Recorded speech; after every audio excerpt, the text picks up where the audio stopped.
এই তীব্র গরমে আমরা কাঁচা আম ব্যবহার করে বিভিন্ন রকম রান্নাবান্না কিন্তু করেই থাকছি। আজকে বানাচ্ছি আম কাতলা। এই আম কাতলা বা আম দিয়ে তৈরি মাছ খেতে কিন্তু ভীষণ সুস্বাদু হয় এবং এটা কিন্তু বর্তমানে ভীষণ জনপ্রিয় একটা রান্না। কীভাবে বানাবো চলুন দেখে নিই আজকের ভিডিওটাতে। প্রথমেই আপনাদের আমি মাছগুলো দেখিয়ে দিলাম। এখানে আমি কাতলা মাছ নিয়েছি, একটা গোটা মাছ নিয়েছি, আর মাছগুলো আগে কেটে ধুয়ে বেছে পরিষ্কার করে রাখা রয়েছে, জল ঝরানো রয়েছে। এখন এর মধ্যে দিয়ে দিলাম 1 চামচ নুন, 1 চামচ হলুদ গুঁড়ো আর 1 চামচ গোলমরিচের গুঁড়ো। সমস্তটা ভালো মতো মাছের টুকরোগুলোর সাথে মাখিয়ে নিচ্ছি। এখন এটা আমি 10 থেকে 12 মিনিটের জন্য সাইডে সরিয়ে রাখছি। এবার একটা কাঁচা আম নিয়েছি, যেহেতু কাঁচা আম দিয়ে মাছটা রান্না করতে হবে তাই আম তো প্রয়োজন। আমি মিডিয়াম সাইজের একটা আম নিয়েছি। এবার আমটাকে না আমি প্রথমে খোসা ছাড়িয়ে নিলাম, মাথার কাছে অল্প করে কেটে খোসাটা ছাড়িয়ে নিলাম। এখন আমটাকে আমি অর্ধেক করে নেব। দেখুন আমটাকে আমরা অর্ধেক করে নিচ্ছি। আর এবার আমি প্রথমে একটা অর্ধেক টুকরো নিয়ে যেটাকে আমি স্লাইস করে ছোটো ছোটো করে কেটে নেব। দেখুন আপনাদের দেখিয়ে দিচ্ছি, এরকম পাতলা পাতলা করে স্লাইস করতে হবে যাতে আমটা সেদ্ধ হতে খুব একটা সময় একেবারেই না লাগে। একদম পাতলা করে আমি ভিডিওতে যেভাবে দেখাচ্ছি সেইভাবেই কেটে নিতে হবে। অর্ধেকটা আমি এইভাবে কেটে নিলাম আর বাকি অর্ধেকটা আমি একটা গ্রেটারের সাহায্যে গ্রেট করে নেব। তবে তার আগে আমের যে আটি রয়েছে, আটির সাথে তো খানিকটা আম লেগে রয়েছে, সেটাকে আমি এইভাবে পাতলা স্লাইস করে কেটে নেব। ব্যাস, তাহলে আটির থেকেও আমটা আমাদের কেটে নেওয়া হয়ে গেল। এবার বাকি অর্ধেকটা আমি একটা গ্রেটারের সাহায্যে গ্রেট করে নেব। দেখুন গ্রেটারের কিন্তু দুরকম পাওয়া যায়, মানে দুরকম মুখ হয়। একটা হয় একটু বেশ মোটা আর একটা ছোট বা সরু মুখ হয়, যেটা সূক্ষ্ম মুখ। তো আমরা এখানে মোটা যে দাঁতটা রয়েছে সেটা ব্যবহার করব।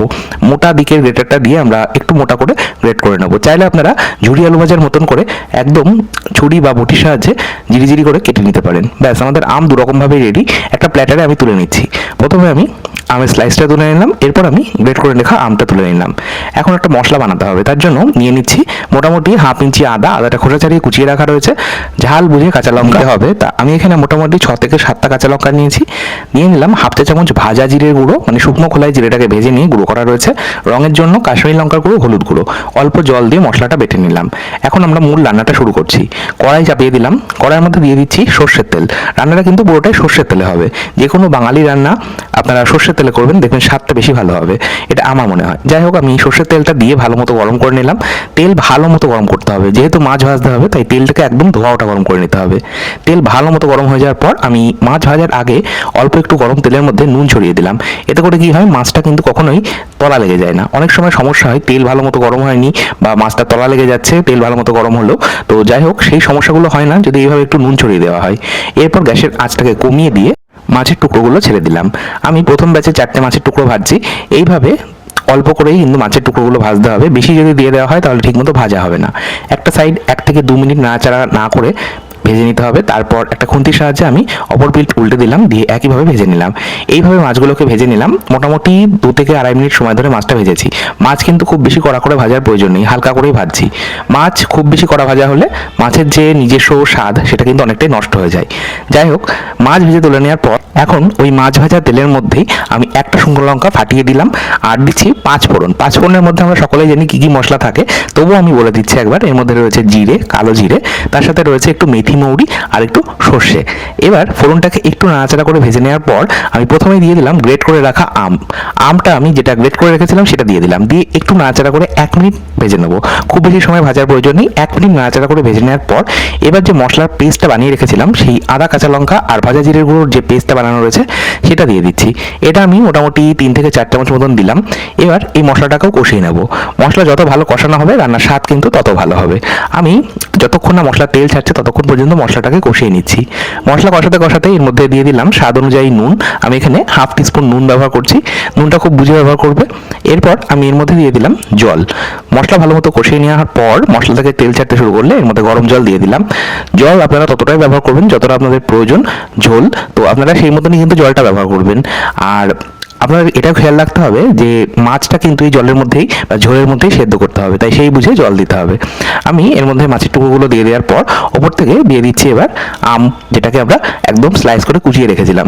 এইভাবে যদি দুরকমভাবে আম ব্যবহার করা হয় তাহলে স্বাদ এই রান্নার ভীষণ ভালো হয়। এবার হালকা হাতে নাড়াচাড়া করে আমি কভার করে দিলাম। মাছটাকে আমি লো ফ্লেমে এবার সেদ্ধ করে নেবো। মোটামুটি 10 মিনিট সময় লাগবে মাছটা সেদ্ধ হতে। মাছ সেদ্ধ হতেই আমি এদিকে বাকি প্রিপারেশন করে নেবো। একটা মশলার পেস্ট বানাবো, তার জন্য আধা চা চামচ নিয়েছি কালো সর্ষে, 1 চা চামচ নিয়েছি হলুদ সর্ষে বা সাদা সর্ষে, তার সাথে নিলাম 1 চামচ সাদা তিল, 1 চামচ নিয়েছি পোস্ত, তার সাথে 2 থেকে 3টে কাঁচা লঙ্কা আর অল্প নুন দিয়ে প্রথমে শুকনো বেটে নিলাম, তারপর অল্প জল দিয়ে এটা একটা মিহি পেস্ট বানিয়ে নিলাম। আপনারা সর্ষে বাটার সময় অবশ্যই নুন কাঁচা লঙ্কা ব্যবহার করবেন, তাহলে কিন্তু সর্ষেটা তেতো হয়ে যাবে না। আচ্ছা, সর্ষে কিন্তু আমি ছেঁকে নিয়ে ব্যবহার করছি না। যাদের একটু হজমের সমস্যা রয়েছে বা কোনো শারীরিক সমস্যা হয় সর্ষে খেলে, তারা কিন্তু অবশ্যই সর্ষেটাকে একটু চাকনিতে ছেঁকে নিয়ে তারপর ব্যবহার করবেন। এখন আমি এই সর্ষে বাটাটা দিয়ে দিলাম। সর্ষে বাটা দিয়ে খুব বেশি সময় আর ফোটাবো না, জাস্ট 2 মিনিট ফুটিয়ে নেবো। তবে তার আগে এর মধ্যে সামান্য একটু চিনি দিয়ে দিলাম। 1 চামচ চিনি দিতে হবে, কারণ রান্নার স্বাদটাকে ব্যালেন্স করার জন্য চিনি কিন্তু অবশ্যই এই রান্নায় দিতে হবে। যেহেতু টক গেছে মানে আম গেছে, সেই জন্য রান্নার স্বাদটাকে কিন্তু ব্যালেন্স করার প্রয়োজন রয়েছে। এবার আমি 2 মিনিট কভার করে রান্না করে নিলাম। এবার 2 মিনিট পর ঢাকা চাপা সরিয়ে নিচ্ছি। আমাদের আম মাছ একদম তৈরি। এবার আমি ওপর থেকে একটু ফিনিশিং টাচ দেওয়ার জন্য আমি কয়েকটা কাঁচা লঙ্কা চিড়ে দিয়ে দিলাম, এতে গন্ধটা ভালো হবে। আর একটু কাঁচা সর্ষের তেল দিয়ে দিলাম। ব্যাস, আমাদের আম কাতলা একদম তৈরি। এই আম কাতলা আপনারা সামনে যেহেতু জামাই ষষ্ঠী আসছে, তখনও বানিয়ে নিতে পারেন, গরম ভাতের সাথে দারুণ লাগবে।